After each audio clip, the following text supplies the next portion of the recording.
You're listening to the Big Cast, your source for the latest in financial technology.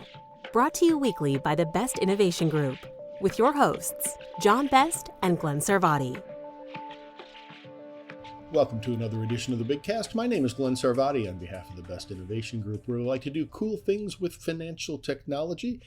And we are just getting back into the groove after a very busy and productive, basically 4 days out in New York City at Finovate Fall.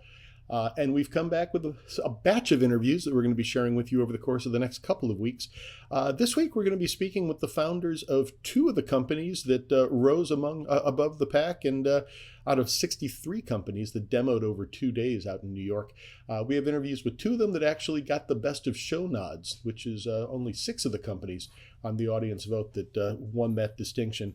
We'll be speaking with the founders of KSAP and Vertus AI, companies that... Now that I think about it, I think we've actually spoken to each of them before. They both actually got my best of show votes, and when the ballots were tallied at the end of day 2, they both wound up rising to the top and winning the overall awards for the conference as a whole. So we'll be getting to that in just a second. I want to remind you, you can always find out more about the Best Innovation Group by checking out our website, big-fintech.com. Also, if you happen to be listening to this right as we are releasing it, you have time to join us tomorrow, Wednesday, September 17th, 3 p.m. Eastern, noon Pacific, for our CU Town Hall, which happens more or less monthly. We may be getting onto a heavier cadence now that the summer months are over, but this is the September edition. This time around, we're going to be digging into the growing issue of fraud. I don't know when the last time we didn't say it was growing, but it's absolutely true. And these days, enabled by AI and kind of the arms race in terms of AI in the hands of the good guys and the bad guys. Our Grand Poobah, John Best, is going to be bringing some examples of how that actually looks in the real world, and our audience participants, and we hope you will be one of them, hopefully bringing in their own war stories and observations and ideas of what we can do to try to address those things. It is free to attend. We expect people and hope people will be actively participating when they join, whether by opening their microphones or just joining the chat window. You do need to register in advance. However, if you can do that at cutownhall.com, we'd be happy to send you an invitation and hope to see you on the live town hall. And if you don't make it in time, you can always go out to that website and also find the replay, as you can find the past several sessions that we've done over the course of recent months. Speaking of fraud, Finovate, 63 demos. I always try to keep track of the common themes of the demos that are on stage in terms of the pain points and the things that they're trying to address. And the most common one this time around was, surprise, surprise, AI. I don't think that's a surprise to anybody, but it takes a lot of different forms. And at this point, I think AI is almost too broad a term. It was applied in many different ways. But other than AI, however, fraud was the single most common thing that people were addressing with their solutions. And I'm broadly defining fraud to include authentication.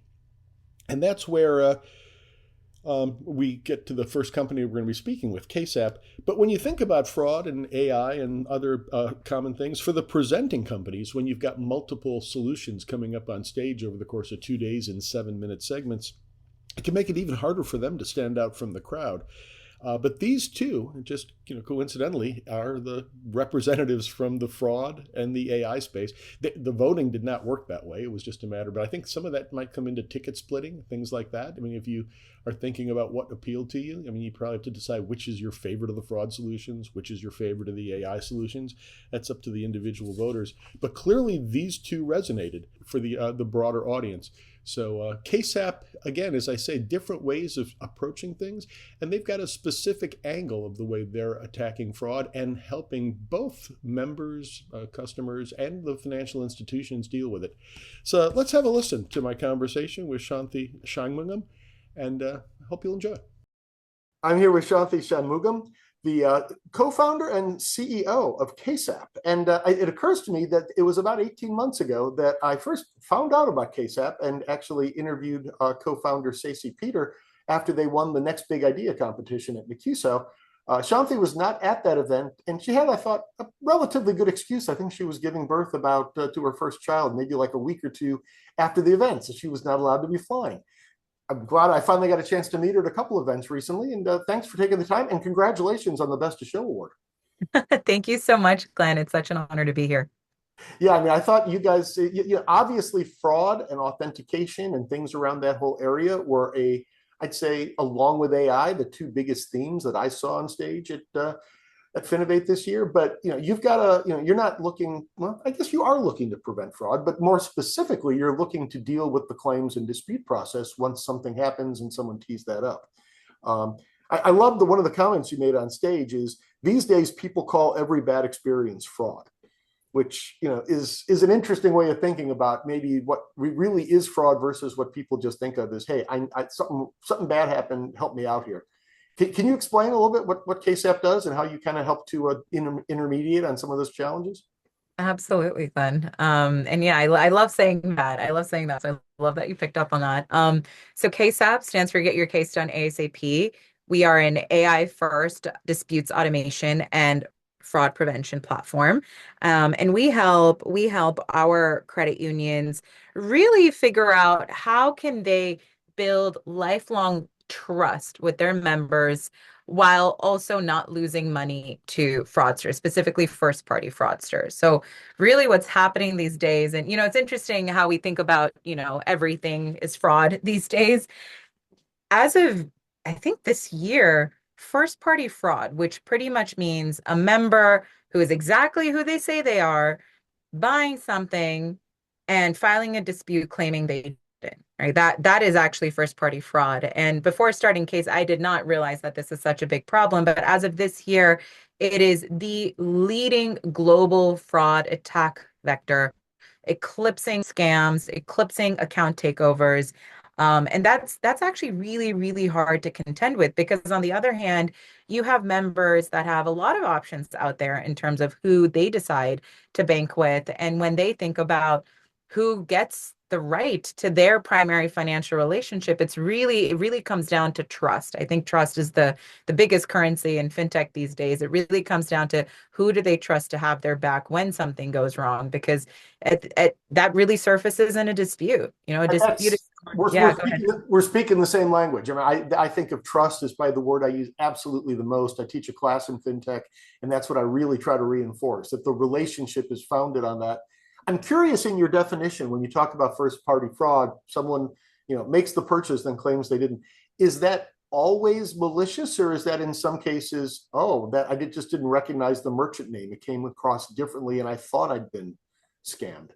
That's exactly, you hit the nail on the head, Glenn. It's not always malicious, right? It's sometimes it's a crime of opportunity, sometimes it's a mistake out of confusion. And that's actually what we like demoed on stage at Finovate too, which we said, hey, like KSAP, we can be really good at figuring out, is this confusion, right? Is merchant 123 star that you think isn't you? Oh, it looks like they're actually a grocery store on the corner of your block, right? Or it could be, oh, you think this Amazon, transaction wasn't you, but it looks like this could be your Prime subscription that you've been paying 7 years in a row. We really seek to quickly resolve and help members through those moments of confusion. And we do a pretty good job of preventing those from being full-blown cases that the credit union needs to deal with. But, for every one of those, there's two people actually saying, oh, like I have a little buyer's remorse over this thing I got, or, a little better's regret. I spent some time in an online casino over the weekend and really not happy with the outcomes. Oh, I saw a TikTok video or a Reddit thread that said I can file a dispute. Let me do that. And that kind of also combines with folks that do say everything is fraud. Let's say they got a red sweater when they expected to get a green one, or they bought a green one. They sometimes, without even talking to the merchant, they just find it easier to treat their credit union like a universal refund center and file a dispute with them. So Oh, that's really what we're contending with. I love the Universal Refund Center. I like that one too. And I guess, I mean, so you're actually accomplishing, and I think this is pretty clear and awfully powerful. You're doing two things. One, you're limiting the amount of fraud that you're actually dealing with, but at the same time, you're limiting the caseload of the kind of the clutter that winds up getting in the queue. Exactly right, Glenn. I think what's been the biggest advocates for KSAP at every credit union has definitely been the folks on deposit operations, the folks on card services, where when I ask them, what do you want to spend your time doing? They say, I want to spend my time investigating. I want to spend my time figuring out who is an honest member who I can just make their day and instantly resolve their issue without losing money to fraudsters. But then, Glenn, when I ask them how much of your time do you actually get to spend doing that, they say like 2%, if even that.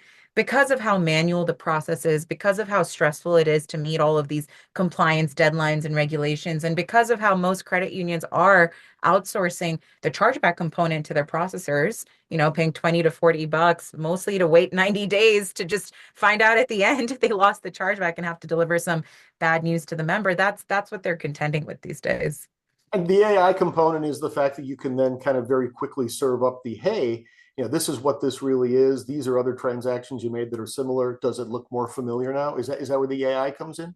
The AI comes in at three parts. So the first part is what we call intake, right? So our AI is asking questions like the best fraud investigator, questions like, could this be the grocery store on the corner of your block? Questions like, looks like this is a very common transaction. Are you sure we aren't confused here? There's also questions like, hey, can you share this specific type of evidence because this is what's going to help us win a chargeback. The second thing our AI does is a win score prediction. So we can tell as soon as a member finishes intake with our intake AI agent, our win score agent can figure out, oh, we think Glenn has a 90% chance of winning this chargeback. Let's automatically give him his money back and let's automatically file that winning chargeback.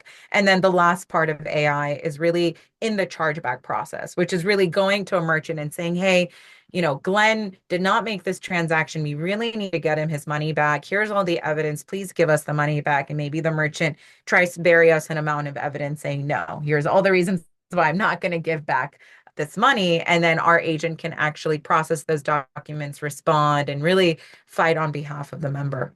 I'm guessing when you mention win score, is that configurable by institution? They can decide whether just as an overall policy, anything over this percentage, we're going to just go ahead and get, dispose of this one, or does that maybe even vary by history of an individual consumer?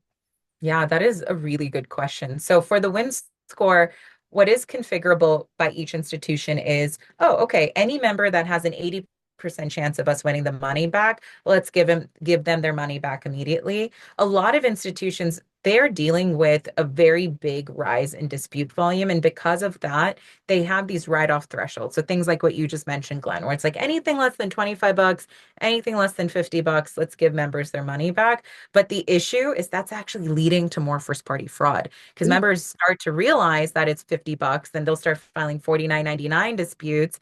And then the team gets overall overwhelmed with some of the case volume as like awareness goes up. And then they just have to keep increasing that write-off threshold over and over again. And they lose so much money to write-offs. Wow. Now, I believe this is what you showed on stage in the demo. I just immediately kind of gravitated toward the online banking embedded in there, run a self-service model. But then, as we talked before we started the interview, that's only one way in which KSAP delivers these services. You also equip the call center, whatever other channel people are looking to actually use this service. Yeah, I mean, our goal is to help credit unions meet members where they are. If that's online banking, great. If that's the call center, okay. If that's the branch, totally fine. But the key is to give members a consistent experience throughout. So if, let's say, a member walks into a branch, they're really freaking out about a $3,000 transaction. Well, we want to equip the branch manager, the branch folks, to ask questions just like our expert fraud investigator would. So we're having them ask those questions. And then as soon as they create that case, our AI is making some of these instant sort of actions. And then the member could always see the status of their case right in their app. Like this, think of it as the Domino style pizza tracker, right? 24/7 updates. Because today they're getting letters sent to their place Oh, and right. and they don't get results for 90 days. I've run into that several times. Or I'm picturing lost luggage too. You can Yeah. say, okay, we tracked it down. It's sitting at the airport. It's sitting at the wrong airport. Now we got to get Oh it. my God. That's the worst. Well, so's fraud. You put the two together. Lost Unfortunately, luggage and fraud. They're let's, both terrible. let's turn them into positive experiences. I mean, I've actually had some positive lost luggage experiences just because I was felt like I was kept informed and I didn't have to go chase things down. And that's what it Exactly. sounds like you're doing as well. Exactly right. So, you've mentioned a few times around the credit union space. I know you work more broadly, and you work with institutions of very different sizes too. Are you hearing different things from the market? Yeah, that's a great question. So, across credit unions, we have credit unions ranging from 200 million in assets to 20 billion in assets. And I will say they all run into very similar challenges, which is, all right, Shanti, we want to have our members back. But in serving the member, we feel like we're losing a lot of money to fraudsters. And to these institutions, to these credit unions, I say, well, your service is to the membership, not any one single member. And if a member is taking advantage of you, your kindness, and your overall policies, well, that's something they should be held accountable for. And that's something we help them navigate and really help them do. And again, we won't just say, oh, this member is lying about disputes. Let's, stop serving them. It's really, why are they lying about disputes? Are they going through economic hardship? How can we sort of point them to, more productive means of getting help than lying about charges they've made? When you were on stage, one of the things I wrote down is, you made the claim that, you've cut fraud costs by as much as half at some of Mhm. your clients. And that was the first thing I kind of asked was like, can you back that up? And then I did a little bit of research and I found at least one credit union that's willing to vouch for the fact that you've done that, but I'll let you put it in your own words. Yeah, yeah. And Glenn, you are so thorough and comprehensive in your research. I love that. Got my notebook Uh, out. I can't help it. I love it. I love it. You're in the right field, my friend. But yeah, so Mid-South Community Credit Union, they were our first credit union, and they were struggling with a lot of the challenges I just mentioned. How do they resolve disputes quickly for honest members without losing money to fraudsters? And they were outsourcing to their processors, so they were a little nervous. They felt, oh, well, we've never handled chargebacks before. Our processor does that for us right now. How could we own this whole thing end to end? And how could we do it even better, right? Even better than the folks doing it now. And then after really partnering with KSAP and leveraging our platform, their team has gotten to investigate. They've gotten to quickly resolve disputes. They've decreased the cost of dispute by 90% for them. But most importantly, they saw a 51% reduction in fraud losses before and after using KSAP. And they really, and you can definitely read the case study on our website, but they really chalk that up to KSAP's ability to empower them with the information they need at their fingertips to make the right decisions. And when they make that decision, taking those actions as soon as possible, right? We're integrated with the core, email, online banking, the processor, the network. So we really help them think that scene of Tom Cruise in Minority Report where he's like doing all these things and his hands are like, oh, this, that. We just simplify that and give them that same superpower. So that's how they were able to cut fraud losses by 51% with KSAP. And then recently, I think you can't bury the lead on the big news. You just raised $25 million. Yes, we did. Yes, we did. I'll tell you, Glenn, when we first started the company 2.5 years ago, people thought disputes, first party fraud, could that really be that big of a problem? And I'm telling you, just in this last year, first party fraud went from being 15% of the global fraud attacks to 36%, right? Now it's a leading fraud attack. And at the same time, the competition for that primary financial relationship with the member is getting harder and harder, right? So on one hand, you have credit unions that really want to provide that instant dispute resolution, almost like the Amex experience. But on the other hand, they also don't want to lose all this money to fraud. And we are at the right place at the right time with the right team. I would So certainly say so. And just not to pick in favorites, but one name I saw in your list of the investors in your Series A is someone named SoFi, which is another nice little vote of confidence from a high-profile name. absolutely. Well, I always ask where people can find out more, and I think I will just go ahead and link directly to that case study at the KSAP site that you mentioned. Yeah, no, if anyone wants to learn more about KSAP, you can book a demo right on our website, ksaphq.com. And yes, definitely take a look at the case study. And our team is always happy to chat and share more information, whether even if it doesn't mean to partner with us, we love educating folks on how to really turn fraud resolutions into this opportunity to build lasting member loyalty. I think that's really what's important and really happy to share that with the community. Well, you're on a roll with investment and also with a couple of trophies, kind of the last couple of shows I've seen you at. So, again, congratulations on both of those. Best of show, next big idea. I'm sure there's going to be more to come. Shanti Shanmugam, thanks so much again for taking the time. And I'm sure I'll be seeing you around the credit union world. I'll see you around, Glenn. Thank you so much for having me. For those of you who are interested, I know Shanti's also going to be at the Venture Tech Conference coming up in early November in Frisco, Texas. So we left the contact information if you want to reach KSAP before then, but you can also see Shanti in person. I'm sure she's going to be at other shows too, but I happen to know for a fact that she's going to have a role out there. As I mentioned before, AI was pretty much everywhere at Finovate. But again, the one company that for me broke through with a clear AI-driven proposition was Vertus AI. And again, since they actually rose to the top from a best of show vote standpoint overall, if you ask me, the key that really brought them to the front was by keeping things simple and keeping things very understandable about how their solution can help in the here and now. So with no further ado, Mitch Rutledge, one of the co-founders of Vertus AI, as well as Tyler Brantley. Let's hear what they had to say.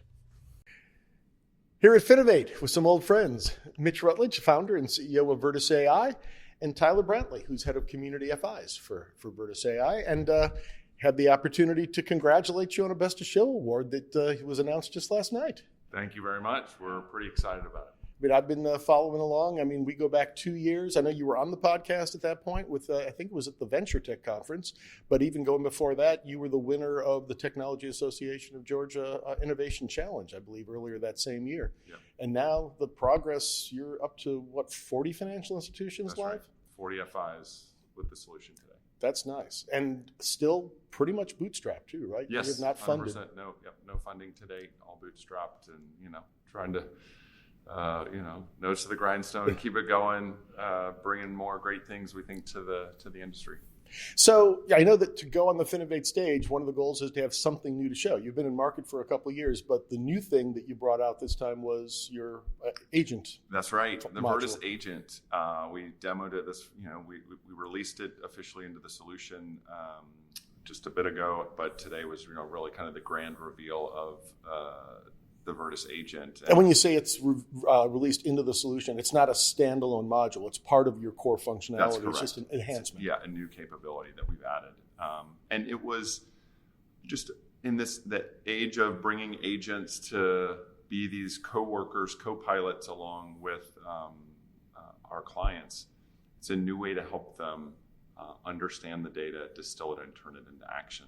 We talk about this idea of our agent can be this strategic growth partner for marketing teams, retail teams, to really ask questions about what are our members doing, where are their gaps in our coverage with our membership, or prospective members, where are the best places to go grow. Maybe if we just step back a little bit, just to remind people the overall mission statement of Vertus AI. You're applying data science to organizations that probably don't have the bandwidth to actually hire their own, but for the purposes of member growth, member retention, et cetera. Am I doing a good enough job with that? You're doing great, Glenn. Yes. The core of Vertus, we say that we want to empower community financial institutions to know, grow, and measure every member as they climb their financial mountain, and serve the entire organization around growth and thinking about how can we know our members more effectively, and then execute on better personalization strategies to speak to them, engage them, whether it's email marketing campaigns, retail teams in the branches, call centers, all of the ways that we want to engage with them. It's the expectation of consumers today that we expect a more personalized experience. And for community FIs, that can be challenging due to limited resources. So we're trying to, again, solve the operational efficiency demands of the leadership by leveraging the power of agentic AI. But the chat capability that goes back and forth is with a employee, not with an end customer. That's correct. Yeah. Yes. So you're not. This is not facing the outside world. Yeah. No. Great clarification. This is purely how do we help the marketing teams, the strategy teams, the retail, and even in some cases the lending teams really understand the membership and their needs and wants more efficiently, so we can engage them more personally. And the large language models, are you pulling the broader internet, or are you working specifically with confined data sets from within each institution? That's correct. We are interrogating their data that they have within the Vertus solution. So again, we have a lot of data about the members, their accounts, all of the transactional data. So we're really helping them turn that into helping understand where there are opportunities for deposit account growth. What are the type of deposit accounts that we should be talking to different member groups about, and really help them efficiently get to these micro audiences to engage with more effective growth conversations. Yeah, obviously, not too surprisingly at this juncture of the operation and the hype cycle, whatever you want to call it, we saw tons of AI solutions, all kind of addressing kind of different, whether they're point solutions or broader solutions. You're the ones that kind of rose to the top and actually wound up taking home a trophy. I've got a couple thoughts, but I mean, any thoughts to, in how you cut through the clutter on that one in terms of your approach versus others? Yeah, there's a lot of hype right now, Glenn, to your point, in the industry, and there was some great discussion on one of the broader AI panels at Finovate this week about, where are the real applications of this, right? Where can you truly make a difference? And two of the three that were called out were data and analytics, right? Great concrete use case for AI. And then content personalization and creating compliant content for marketing purposes to drive efficiency. And that was a great tee up for us, right? The next day doing our demo we take those two and put them together in a seamless platform. So it's not a siloed set of functions of, hey, there's a group doing data and analytics over here, and then you've got to pass the ball and somebody's got to create content downstream. We're blending all of that into one platform. And so I think that resonates, right? It's clean, concrete use cases. This isn't stuff 5 years down the road. These are challenges that FIs are trying to solve today. I think that's kind of what I came away with as well. I think clean and concrete were the two things I would kind of pull away from that was, you didn't try to boil the ocean. You actually had a very specific point solution. You made it very clear and understandable how it could be done today. And obviously it resonated with the audience because you wound up on the stage. Yeah, and it's a big trend. And today there were some of the big FIs on stage talking about all of the resources and all the time that they're putting into personalization. And some of the conversations after we were announced as Best of Show yesterday coming from community FIs was, hey, we're trying to solve all this too. They don't have, millions and millions and millions of dollars. Billions, right? Billions, right? I mean, we have the stats of several $1 billion that the large FIs are going to throw at that this challenge in the next year. So it's resonating well. They know they've got the same issues and challenges. They don't have teams and teams of data scientists twiddling their thumbs, right? Or billions of dollars to throw at it. So we help solve that. Well, obviously, people who have self-selected to come to Finovate are already thinking about these things. They're kind of forward-thinking or, at this point, almost reactive, potentially, because they're hearing about it so much. But I noticed after you did your presentation, you already saw a steady, stream of people at your booth. I'm sure that just accelerated after the announcement.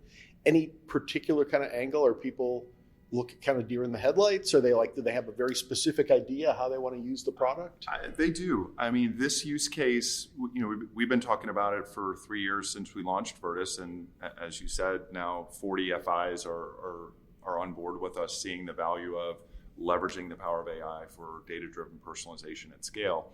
And that's continued. We hear those messages. The people coming to our booth are doing some of this. There are some other providers that, as Tyler said, maybe have silos of this. And so I think they've gotten their mind around, we know that we have to be more conscious about how we personalize the experience and the products and services we put in front of members. And so, as Tyler said, I think what really resonated is we're giving them a holistic way to go from insight to action and really drive to that member-centric personalized program. That's on my webpage too. Actionable insights. You kind of just turn it the other way. If you can walk that talk, that's right. So one of my favorite questions. So you got 40 FIs live. What's the range asset size wise? What do you consider your sweet spot? Our sweet spot is probably $400 million to $2 billion. Okay. We have our smallest is $50 million in assets, and we have some, up into the tens of billions of assets. But the sweet spot are the ones that recognize they want to be more data-driven in how they think about personalizing member engagement and, are looking for capabilities to do that. As you know, not all of the whole movement is on board with that, but I think most people are coming around that they know that they need to, be doing this more efficiently and being more data-driven in how they personalize member engagement. And I know you've gotten great exposure on both sides of the that's the right word. I know you've gotten great exposure on both sides of the fence. I mean, you started out in the credit union world. I know recently you went through the ICBA accelerator. You've gone through the Phi Lab at Philemon Research Institute. So, and Tyler, you're seeing, obviously interest on both sides of the financial institution space? Yeah, very much. And, I think coming to this, winning Best of Show, is just another validation point for us. We got amazing feedback coming through the ICBA's Think Tech Accelerator. We were the Banker's Choice Award there. Oh, really? I didn't know that. And so we felt very fortunate coming into both events, right, or programs that what we assumed would translate over well to the bank side is truly doing so. And we're seeing continued increased interest, once again, on both sides of the fence, right? This isn't a unique issue. No, exactly. Banks or credit unions. Any community FI has a deep, rich data set. They just can't get to the nuggets of information. And consumers demand it. And whether you're a business customer or you're a retail consumer customer, we demand this today, right? It is the expectation. Exactly. We've lived in an Amazon world and the way things are served up. Exactly. That's right. So obviously, if people want to find out more, the website, I'm assuming, Virtus AI? It's actually virtusanalytics.ai. Thank you. Or, Mitch Rutledge on LinkedIn, hit me, and would love to tell folks more about it and see if we can support their goals. And we'll post a link to the website. Mitch Rutledge, Tyler Brantley. Congratulations again on the Best of Show, and thanks for taking the time. Thank you so much, Glenn. So a bit of full disclosure here. I've known Mitch Rutledge since the early days of Virtus AI. I mentored the company a couple of years ago in the Innovation Challenge here in Atlanta, Georgia, where they won the award 2 years ago at FinTech South. And I kind of have always been a little bit concerned when I see their stuff, which I think is quite impressive. Am I being biased? Because I've got kind of a little bit of an internal connection with the company. It was really gratifying. I mean, I'm sure it was for Virtus as well, but it made me feel better as well because I always wondered about if I've got a little bit of an added little soft spot for them. But hey, there's a vote for Best of Show and an audience of 1,200, 1,300 or something like that. And they rose to the top for the audience as well. So clearly it's not just me that thinks they've got something really interesting going on there.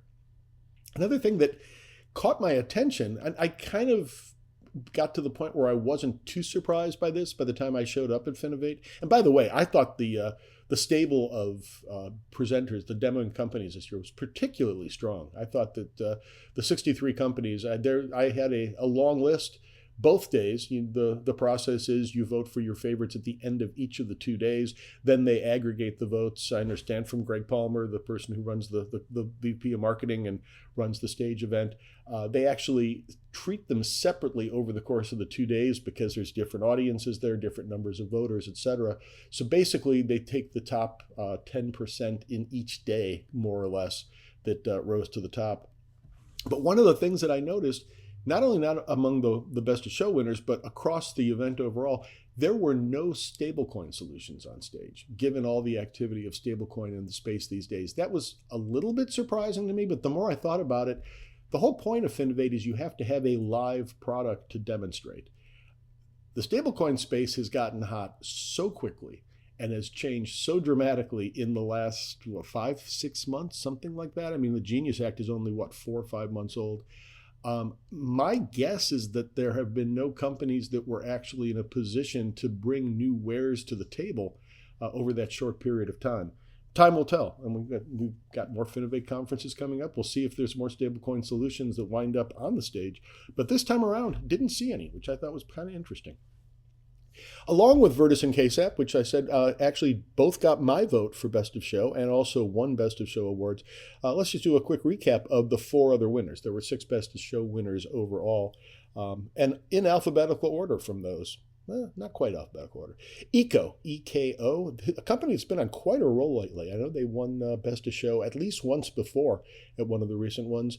Their concept is investing in stocks through your financial institution. Really well-messaged product. A gentleman from the Netherlands who started this and came over, and he was just kind of flummoxed when he got to the U.S. about he thinks of Europe. People just think about their financial relationship and managing, investing through the financial institution as well. We think of them, going back to the history of Glass-Steagall, et cetera, as 2 separate exercises. So I think he's got a neat solution that helps to try to bring those 2 together. Another one, talking about simplicity, you can kind of tell what it is from the name, Lend API. Again, it's meant for helping to build out any lending products with filters that are calling and returning all kinds of details, filtering things like credit scores. So you can actually decide how you want to actually build out and appeal to a specific base with your lending product. Lemonade LXP, a company we've seen quite a bit before, came away with a trophy this year. They're a training platform, also demonstrating how they can use AI to advance that cause even further, including creating new training content, both on an internal and external basis. And then a company that I had never heard of before, and the very last one to present on the Finovate stage, 63 out of 63 up there, called Krida, Krida. And they wound up, I'm always interested in the psychology. I find that my brain is freshest in the morning, and I kind of wonder, okay, do those companies get a bit of an advantage? On the other hand, the last one you see may be the first one that's still kind of at the front of your mind in terms of the voting time. Krida works, they're an SMB, small and medium-sized business retention platform for community banking. And I will say that small business banking was another pretty significant chunk of the number of companies that had solutions along those lines. But after fraud and AI, the next one, again, also not terribly surprising, loan origination platforms, ways to actually get additional volume and keep the funnel from dropping off from the original application process, particularly on the digital side, to actually bringing that business home and closing out the loans. Still a very hot topic, still obviously a pain point, and the other big topic that I saw covered here at Finovate. With that, I think that's about all we have time for this week. Next week, we've got more on Finovate, including 3 more interviews with companies that really stood out to me, and I'll go over my own best of show ballot. I mentioned we were the two of the 6 companies that I voted for, and we'll be talking a little bit more about those next week as well. And I'm still having conversations with companies that stood out to me. Who knows? We may even have some more interviews in the weeks to follow after that. Until then, you can always track me down via my firm, 154 Advisors. You can find out more about the Best Innovation Group. You can reach me through the Best Innovation Group as well, for what it's worth. You can find the Best Innovation Group, big-fintech.com. You can find us both on LinkedIn. You can find us both on Blue Sky. If you are interested in hearing about every time we have a new podcast out, which is pretty much every Tuesday, I encourage you to subscribe, do whatever you do on the podcast platform of your choice. You can always find them at the Best Innovation Group website under the Media tab, as well as our past episodes. But if you're more of an Apple user, if you're a Spotify user, I always wind up picking up our podcasts on Spotify as well. Just subscribe, over there, and you'll get an alert whenever we've got new content. Again, my name is Glenn Sarvati. The firm is the Best Innovation Group. And as always, we thank you for listening. Check back each week for the latest from the Big Cast. Or better yet, we hope you'll consider subscribing for free via Spotify, Stitcher, Apple, or wherever you get your podcasts. If you have questions or comments, we'd love to hear from you. Tweet us at Big Fintech, email info@big-fintech.com, or visit us at big-fintech.com and click on the Media tab, where you can post a comment or check out our archive of hundreds of past episodes. See you next week.